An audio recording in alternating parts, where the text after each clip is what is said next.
Hello, good morning. કેમ છો બધા? આજે સેટરડે અને દિવસ એઝ યુઝ્યુઅલ બિઝી. હવે બ્રેકફાસ્ટ કરીને સ્નેહને ફૂટબોલમાં લઈ જવાનો છે. ફૂટબોલ જાય એનો પતે 12:30 ત્યાં સુધીમાં બધું શોપિંગ કેવું પતાવીશું ને જો આવી ગયા ફૂટબોલમાં. આજે જો આટલો વરસાદ છે, વરસાદ ચાલુ છે, પણ સ્નેહને એ લોકોનું ફૂટબોલ એમનામ ચાલુ છે. એમનો ફૂટબોલ આજે ઓછા છોકરાઓ આવ્યા છે, જોકે ફૂટબોલમાં વરસાદના કારણે, પણ આ લોકોએ ફૂટબોલ બંધ નથી રાખ્યું. એ લોકો એમ કહે છે કે વરસાદમાં પણ એ લોકોને ટ્રેન કરવા પડે, ચાલુ વરસાદે કઈ રીતે ફૂટબોલ રમવું. ગ્રાઉન્ડ થોડું ઘણું મડી થઈ ગયું છે, પણ ચાલુ છે.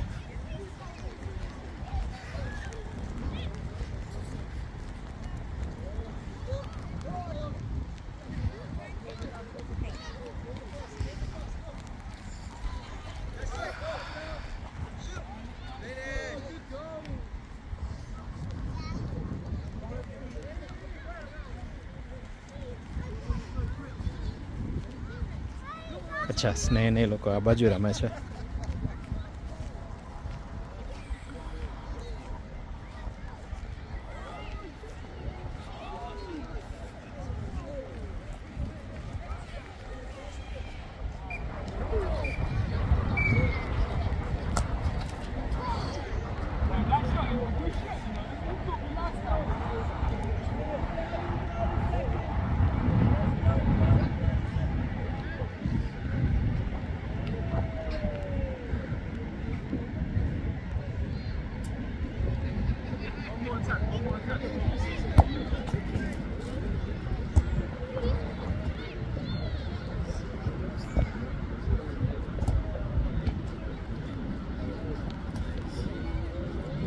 રમવાની મજા આવી?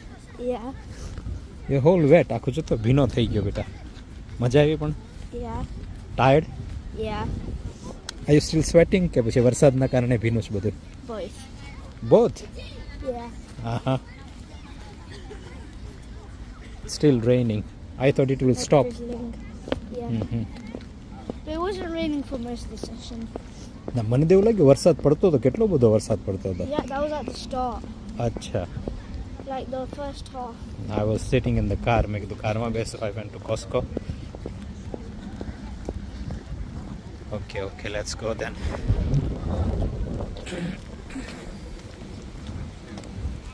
તો ચલો, ફૂટબોલમાંથી આવી ગયા અને ફટાફટ લંચ બનાવી દઈએ. લંચમાં એ લોકોને મેગી ખાવી હતી, તો મેગીને બદલે મેં કીધું થોડા વેજીટેબલ્સ એમાં એડ કરીને બનાવું. તો મેં અહીંયા કેબેજ, 2 અલગ અલગ પર્પલ અને ગ્રીન કેબેજ, ઓનિયન લીધી છે અને બધાને સાતરીશું. આપણે લાઈક ઇન્ડો ચાઇનીઝ નૂડલ્સ બનાવીએ ને એ રીતની મેં મેગી બનાવી છે. આ મેગીમાં મેં થોડા વટાણા પણ નાખી દીધા છે બોઇલ થવા માટે, અને એને એવી જ રીતે આપણે સોયા સોસ, થોડો ketchup, salt and pepper, black pepper add કરીશું અને બધું મિક્સ કરી લેવાનું. બહુ ઇઝી છે, બહુ ક્વિક બની જાય એવું છે.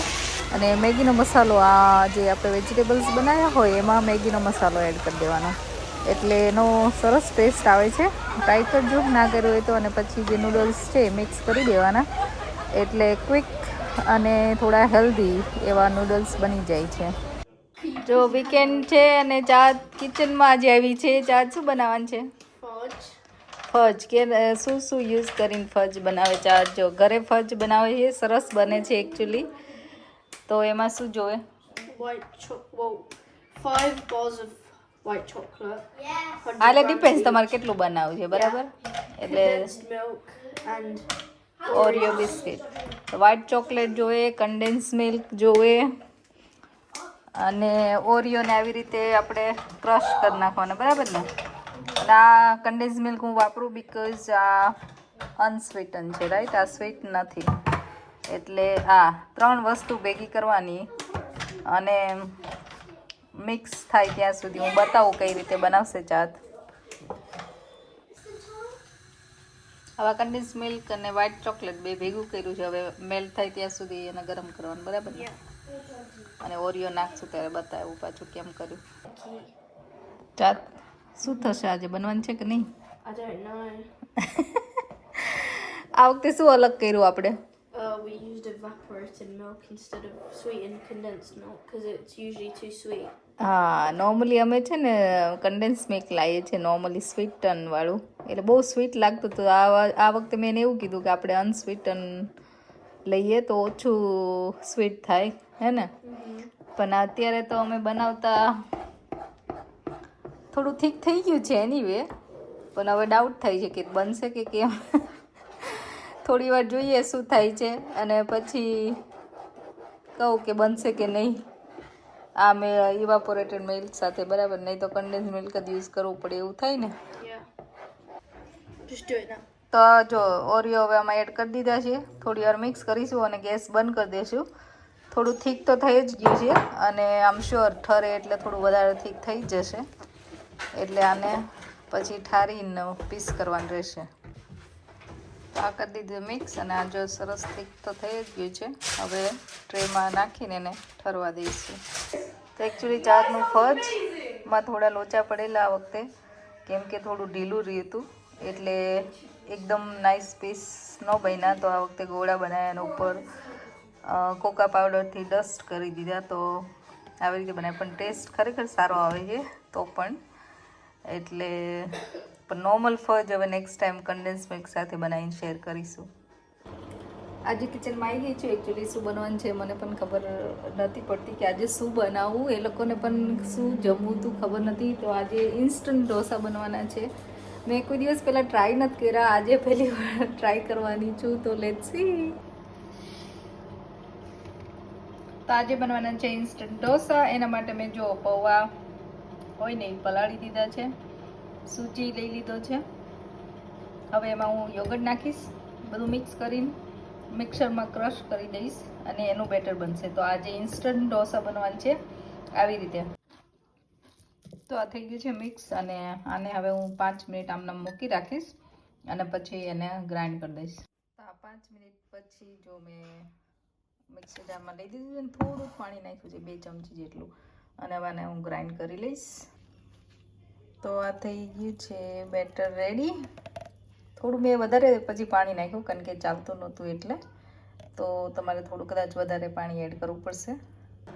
તો ઇન્સ્ટન્ટ ઢોસા 5 મિનિટ પછી જો મેં મિક્સર જારમાં લઈ દીધું છે અને થોડું પાણી નાખ્યું છે, 2 ચમચી જેટલું, અને હવે આને હું ગ્રાઇન્ડ કરી લઈશ. તો આ થઈ ગયું છે બેટર રેડી. થોડું મેં વધારે પછી પાણી નાખ્યું કારણ કે ચાલતું નહોતું એટલે, તો તમારે થોડું કદાચ વધારે પાણી એડ કરવું પડશે. અને એકચ્યુઅલી સાંભાર પણ આજે ઇન્સ્ટન્ટ બનવાનો છે, તો હું દાળને બાફતી નથી. આ મગની દાળ મેં આજે લીધી છે. મગની દાળને હું રોસ્ટ કરી દીધી છે ને હવે ઠરી ગઈ છે એટલે હું એને દળી દઈશ. તો ચલો હવે બનાવીશું આપણે ઇન્સ્ટન્ટ સાંભાર. તો એમાં મેં જે દાળ દળી લીધી છે અને એમાં છે ને એક લાલ મરચું મેં નાખેલું. તો દાળ રોસ્ટ કરીને મેં એને દળી હતી. તો હવે આપણે જેમ નોર્મલ વઘાર કરીએ એમ વઘાર કરીશું સાંભારનો. થોડી હિંગ,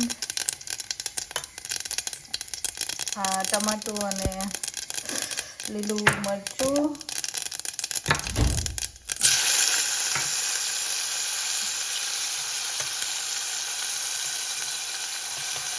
થોડી હળદર, કારણ કે આપણે ઇન્સ્ટન્ટ મસાલો એ નાખીશું.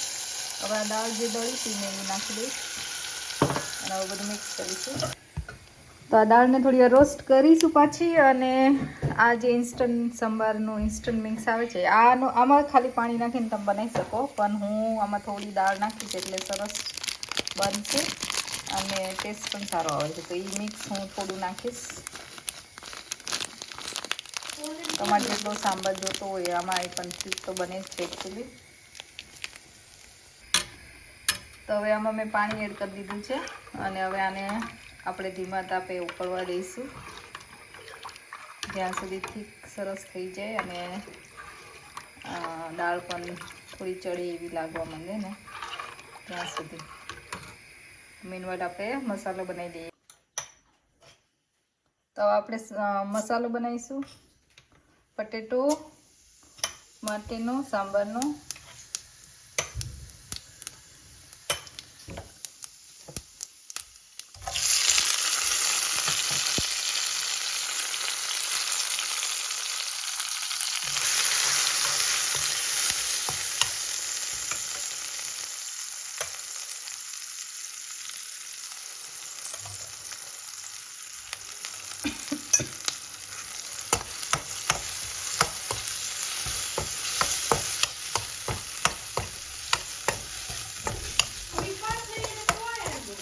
થોડી વાર થવા દઈશું ને આપણે એમાં બટેકા નાખીને મિક્સ કરીશું. તો અમે મિક્સ કરીને ખાલી ગરમ મસાલો, સોલ્ટ નાખ્યું, લેમન નાખ્યું અને કોથમીર નાખી અને ગેસ બંધ કરી દીધો. તો મસાલો રેડી છે આપણો. અને આ સાંભાર ઉકળે છે હજી. મીનવાઇલમાં આપણે આમ તો સારું લાગે છે, ચાખું તો ખબર પડે એકચ્યુઅલી. કલર ને બધું સરસ આવ્યું છે. ઇન્સ્ટન્ટ મિક્સ જે લોકો બનાવતા હોય છે સાંભાર માટે, એવું આપણે કરીને રાખીને બહાર જઈએ ગરમ પાણી ખાલી નાખીને બનાવી શકીએ ખરા એકચ્યુઅલી, એવું લાગે છે. તો થઈ ગયું છે ફાઇનલી. હું આ કોકોનટની ચટણી ઢોસા સાથે કઈ રીતે બનાવું છું કે આમાં મેં યોગર્ટ લઈ લીધું છે, થોડી શુગર ટેસ્ટ માટે. આ કોકોનટ મેં ડ્રાય કોકોનટ લીધું છે, પણ તમે ફ્રેશ કોકોનટ હોય તો લઈ શકો. અને આમાં હું હવે સોલ્ટ સેજ નાખ્યું મેં. અને આ છે ને મેં મરચાં અને કોથમીર વાટી લીધી છે, એ હું આમાં એડ કરી દઈશ. તો આ થઈ આમને મિક્સ કરી લઈશું. અને આપણે જે ચટણીમાં નોર્મલી વઘાર કરીએ એ જ આપણે વઘાર કરીશું. વઘાર કરવામાં ખાલી રાઈ ને હિંગ નાખીને આમાં વઘાર એડ કરી દેવાનું છે. તો આ વઘાર થઈ ગયો છે, એ આમાં એડ કરી દઈશું. અને થઈ ગઈ ચટણી રેડી. આ રીતે બનાવીએ છીએ ચટણી અમે. તમે કઈ રીતે બનાવો છો મને કહેજો. તો આ ચટણી ખરેખર સરસ લાગે છે, એમને ખાવી હોય તો ભાવે એવી છે. તો હવે આ બેટરમાં આપણે સોલ્ટ નાખી દીધું છે અને થોડો સોડા, બેકિંગ સોડા આપણે જે કહીએ એ નાખવાનું છે. અને એને એક્ટિવેટ એમને મિક્સ કરી દો તોય થઈ જાય, પણ તમારે જો લેમન સેજ નાખવું હોય તો નાખીને મિક્સ કરી દેવાનું છે. અને એકવાર બેકિંગ સોડા મિક્સ કરો અને હલાવીને તરત જ તમારે ઢોસા ઉતારવાના. આ જુઓ સરસ એકચ્યુઅલી દેખાય તો છે, ટેસ્ટમાં કેવું લાગે એ પછી કહીએ. તો આ ઇન્સ્ટન્ટ ઢોસાનું પણ બને ખરું એ નક્કી છે. તો જોઈ લો, આ ક્રન્ચી ને સરસ ઢોસો બની ગયો છે. એકચ્યુઅલી બને છે આ રીતે ઢોસા. તમારે તરત જ બનાવવું હોય અને ઢોસા બનાવવા હોય તો આથા વગર પણ. એટલે આ બધા કેવા ઓલા સોફ્ટ ઢોસા બનાવવાનો ટ્રાય કરે ને એવો ઢોસો બન્યો સરસ અને બબલી. કેવા ઢોસા બનાવ્યા દીદી? ઇન્સ્ટન્ટ ઢોસા. ઇન્સ્ટન્ટ ઢોસા બનાવે છે ને, ઇન્સ્ટન્ટ ઢોસા બનાવે. તો પછી ઇન્સ્ટન્ટ ઢોસા કોને કહેવાય જાત? ઇન્સ્ટન્ટ ઢોસા કોને કહેવાય? આજે ઇન્સ્ટન્ટ ઢોસા આજે ઇન્સ્ટન્ટ ઢોસા ફૂલ રેસીપી જોયું હોય ને અને મારો યુટ્યુબનો વિડીયો જોઈ લેજો કે કઈ રીતે મેં બનાવ્યા છે, બરાબર. અને ઇન્સ્ટન્ટ ઢોસા કોને કહેવાય ને એ તમે કમેન્ટ કરજો પ્લીઝ. તો આજનો દિવસ બહુ બિઝી રહ્યો અને સરસ ઢોસા સારા બન્યા હતા. એકચ્યુઅલી ક્વિક બનાવવા હોય તો ચાલે. ટેસ્ટ ઓફકોર્સ થોડો અમને ઓલા જેવો તો ના જ લાગ્યો, પણ બાકી સરસ હતા બનાવવા હોય તો. બાકી લાઇક, શેર અને સબસ્ક્રાઈબ. Thank you.